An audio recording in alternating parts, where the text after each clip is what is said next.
پہلی بیوی الگ ہونے کی دھمکی دے تو دوسری شادی کیسے کریں؟ آصف صاحب قطر سے۔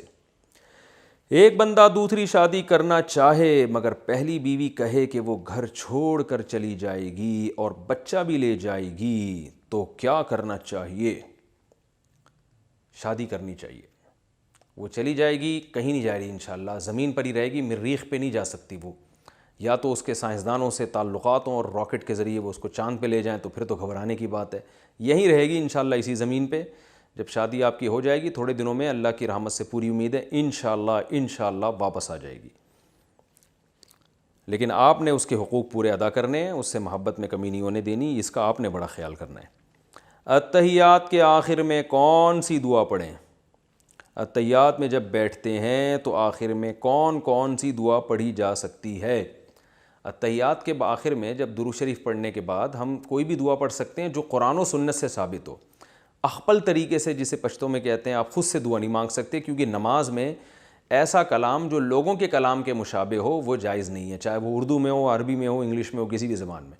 تو اس لیے وہ دعائیں جو قرآن و حدیث سے ثابت ہیں، ربنا آتنا فی الدنیا ہے، رب اجعلنی مقیم الصلاۃ ہے، رب اغفر وارحم وانت خیر الراحمین ہے، ربنا ظلمنا انفسنا وان لم تغفر لنا، یہ والی دعا ہے، اللہم لا مانع لما اعطیت، یہ والی دعا، جتنی بھی دعائیں قرآن و سنت میں آتی ہیں ساری پڑھ لیں، یا آپ ان میں سے ایک پڑھ لیں، دو پڑھ لیں، کوئی حرج نہیں ہے اس میں۔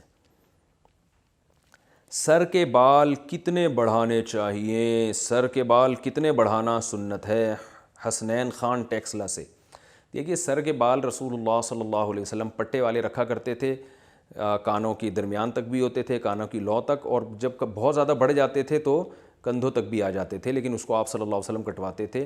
تو اس میں علماء کیا بیان کرتے ہیں، کوئی حد نہیں ہے، جتنے چاہیں بال رکھیں، پٹے والے بال آپ جتنے چاہیں رکھیں، لیکن یہ سنت دینیہ نہیں ہے بلکہ سنت عادیہ ہے، یعنی ایز اے کلچر آپ صلی اللہ علیہ وسلم نے، اس دور میں سب رکھا کرتے تھے تو آپ نے بھی رکھیں۔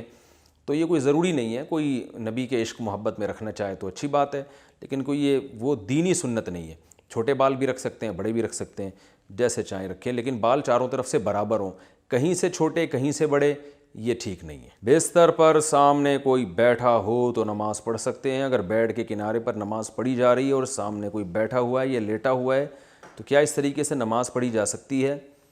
جی، رسول اللہ صلی اللہ علیہ وسلم جب نماز پڑھتے تھے، امی عائشہ فرماتی ہیں میں سامنے لیٹی ہوئی ہوتی تھی، آپ صلی اللہ علیہ وسلم نماز میں میرے پاؤں کو ہاتھ لگاتے تو میں اپنے پاؤں کو سمیٹتی اور آپ صلی اللہ علیہ وسلم سجدہ کرتے۔ تو یہ بذات خود ایک جائز عمل ہے اگر کوئی سامنے لیٹا ہوا ہے، لیکن اگر توجہ آپ کی بٹ رہی ہے اور دوسری ضرورت بھی نہیں ہے، آپ صلی اللہ علیہ وسلم کو تو مجبوری تھی، گھر بہت چھوٹا تھا تو اس کے بغیر ہو نہیں سکتا تھا، کیونکہ امی عائشہ رضی اللہ تعالیٰ عنہ کے پاس جگہ نہیں تھی کہ وہ کہیں دور لیٹ سکیں یا دور بیٹھ سکیں، تو چھوٹے چھوٹے گھر تھے، غربت تھی، مسکنت تھی، ہمارے نبی نے اسی مسکینی میں زندگی گزاری ہے۔ آج بڑے بڑے گھر ہیں ماشاءاللہ، یہ ضرورت نہیں ہے، تو اس لیے ایسے موقع پہ چاہیے کہ نمازی کے سامنے کوئی لیٹے نہیں، کیونکہ اس سے آپ کی توجہ بٹے گی اس کی طرف، بار بار اس کی طرف ذہن جائے گا۔ نہ بیٹھے آپ کے سامنے کوئی، نہ لیٹے، اور نمازی کی طرف رخ کر کے بیٹھنا تو بالکل جائز نہیں ہے۔ عشاء کی قضا فجر میں پڑھ سکتے ہیں؟ اگر عشاء کی نماز قضا ہو جائے تو کیا اسے فجر کے وقت میں پڑھ سکتے ہیں یا اشراق کے بعد پڑھی جائے گی؟ نیز ظہر قضا ہو جائے تو کیا عصر کے وقت پڑھ سکتے ہیں، مغرب کے بعد یا مغرب کے بعد پڑھیں گے؟ محمد وسیم میڈیا سے۔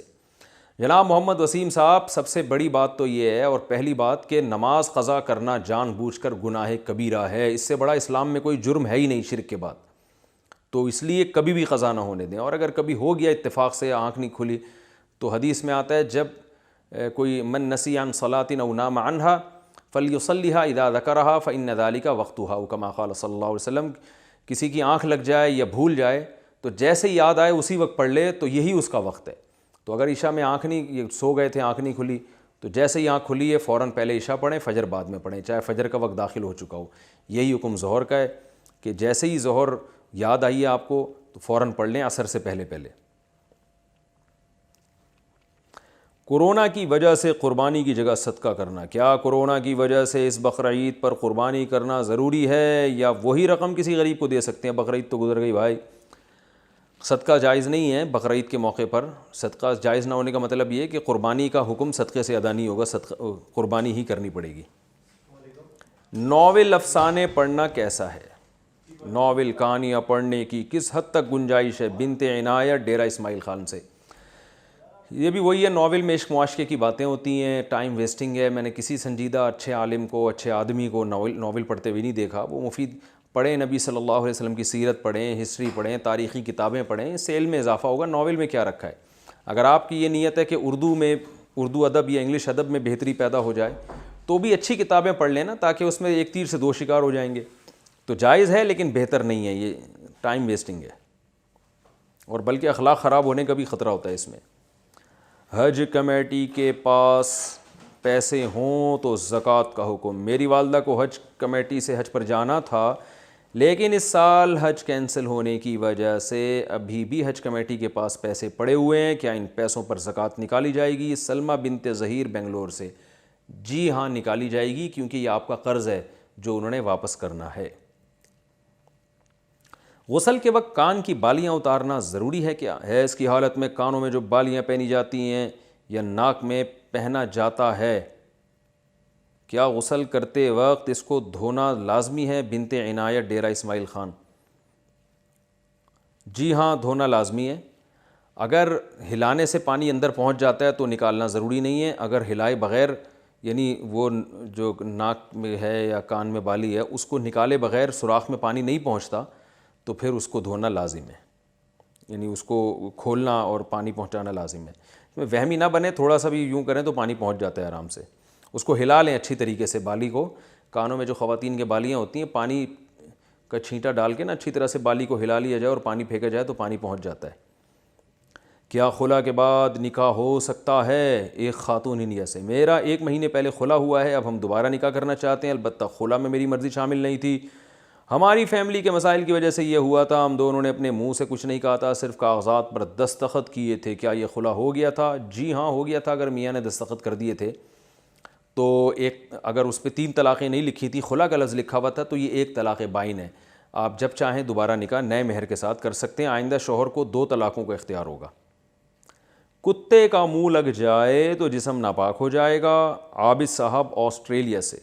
اگر کتے کا منہ یا زبان جسم یا کپڑے کے کسی حصے پہ لگ جائے تو کیا کریں؟ کیا اسے پاک کرانا ضروری ہوگا، اور پاک کرنے کا کیا طریقہ ہوگا؟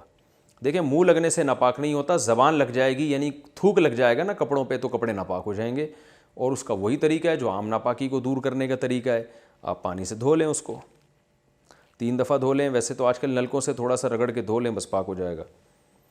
کیا نامحرم کے سامنے کھاتے وقت نقاب ہٹا سکتے ہیں؟ میں 1 سال سے شرعی پردہ کر رہی ہوں، مجھے نامحرم کے سامنے پردہ کرتے ہوئے کھانا کھانا بہت مشکل لگتا ہے۔ مجھے کئی سارے لوگوں نے کہا ہے کہ آپ مجبوری کے وقت نقاب ہٹا سکتے ہیں، تو کیا کھانا کھاتے وقت میں نقاب ہٹا سکتی ہوں؟ نیز اور کن مواقع پہ نقاب ہٹانا جائز ہوگا؟ آپ کو نامحرم کے سامنے کھانا کھاتے ہوئے نقاب ہٹانا تو مشکل لگتا ہے، تو نامحرم کی غیر موجودگی میں کھانا کھانا کیوں مشکل لگ رہا ہے آپ کو؟ تو کیا مجبوری ہے کہ نامحرم کے سامنے ہی بیٹھ کے آپ نے کھانا کھانا ہے؟ آپ نامحرم کے سامنے نہ کھائیں، آپ تھوڑا سا محرم کے سامنے کھا لیں کھانا، یا کہیں اور بیٹھ کے کھا لیں۔ تو جب نامحرم سامنے ہو تو جوان لڑکی کے لیے اس کے سامنے منہ کھولنا، چہرہ کھولنا جائز نہیں ہے، اس میں فتنے کا اندیشہ ہے، تو اس لیے آپ سائڈ پہ ہو جایا کریں، اس میں اللہ آپ کو اجر دے گا۔ اور ویسے بھی پردہ رہا کہاں جب منہ کھول ہی لیا اس کے سامنے، اور پھر کیا وہ بعد میں، یعنی پردے کا کیا فائدہ؟ تو یا تو مکمل پردہ کرنا ہے تو پھر پراپر طریقے سے کریں، یہ زیادہ اچھی بات ہے جب اللہ نے آپ کو ہمت دی ہے۔ وراثت تقسیم ہونے سے پہلے باغ میں پھل لگانا۔ میرے دادا کا انتقال کچھ سال پہلے ہو گیا تھا، ان کی وراثت تقسیم نہیں ہوئی ہے، ہمارے گھر میں جوائنٹ فیملی کی طرح کیمپس گھر میں بنا ہوا ہے جس میں زمینیں اور باغ وغیرہ ہیں، اسے ہم سب بغیر کسی پابندی کے استعمال کرتے ہیں، اسی طرح ہم باغ میں پھل وغیرہ بھی لگاتے ہیں، اس کا کیا حکم ہوگا؟ عادل صاحب انڈیا سے۔ بہت غلط کر رہے ہیں آپ، دادا کی وراثت کو فوراً تقسیم کریں۔ تقسیم میں یہ نہیں کہ اس کے ٹکڑے کر دیں، بلکہ یہ جو ہے نا واضح کر دیں کہ اس وراثت میں کس کا کتنا حصہ ہے، اور سب کا کو پرسنٹیج پتہ چل جائے، اس حساب سے اس باغ کے جو پیداوار ہے اس کو تقسیم کیا کریں۔ تو یہ اس طرح مشترک طور پہ کھانا، اس میں بعض دفعہ حق تلفی ہو رہی ہوتی ہے، بہت سے لوگوں کی، بہت سوں کی طیب خاطر نہیں ہوتی، دل کی خوشی نہیں ہوتی، تو یہ غلط کر رہے ہیں آپ۔ فوراً اس کو یہ طے کریں کہ کس کا کتنا حصہ ہے، پھر جو اپنا حصہ لینا چاہے اس کو اس کی قیمت دے دیں، یا باغ کو تقسیم کریں، وہ پھر اگلا مرحلہ ہے، پہلی فرصت میں آپ کو یہ طے کرنا پڑے گا۔ بال لمبے اور گھنے کرنے کا نسخہ، میرے بال بہت زیادہ گر رہے ہیں، میں ہر قسم کا تیل استعمال کر چکی ہوں لیکن کوئی فائدہ نہیں ہوتا، اور اب تو جلد بھی نظر آنے لگی ہے، برائے مہربانی مجھے کوئی ایسا نسخہ بتائیں بال لمبے گھنے اور پیارے ہو جائیں۔ میں کوئی قبلہ حکیم صاحب نہیں ہوں، نہ میں ڈاکٹر صاحب ہوں، نہ میں کوئی بالوں کا اسپیشلسٹ ہوں جو میں آپ کو بتاؤں کہ بال گرنا بند ہو۔ آپ ایلفی سے چپکا لیں، میرے پاس تو یہی بہترین نسخہ ہے، پورے سر میں آپ ایلفی بکھیر دیں، انشاءاللہ مزید بال آپ کے نہیں گریں گے، اور اگر گرنا شروع ہوں تو اس کا مطلب ہے ایلفی ختم ہو رہا ہے، وہاں سے اکھڑ رہی ہے، دوبارہ لگا دیں آپ ایلفی۔ اور تمام دوائیں بچوں کی پہنچ سے دور رکھیں، اور میں یہی کہہ سکتا ہوں جو میں نے ڈاکٹر نے سنا ہے، استعمال سے قبل بوتل کو اچھی طرح ہلا لیں، پھر بھی آرام نہ آئے تو قریبی معالج سے رجوع کریں۔ سبحانک اللہم و بحمدک، نشہد ان لا الہ الا انت، نستغفرک و نتوب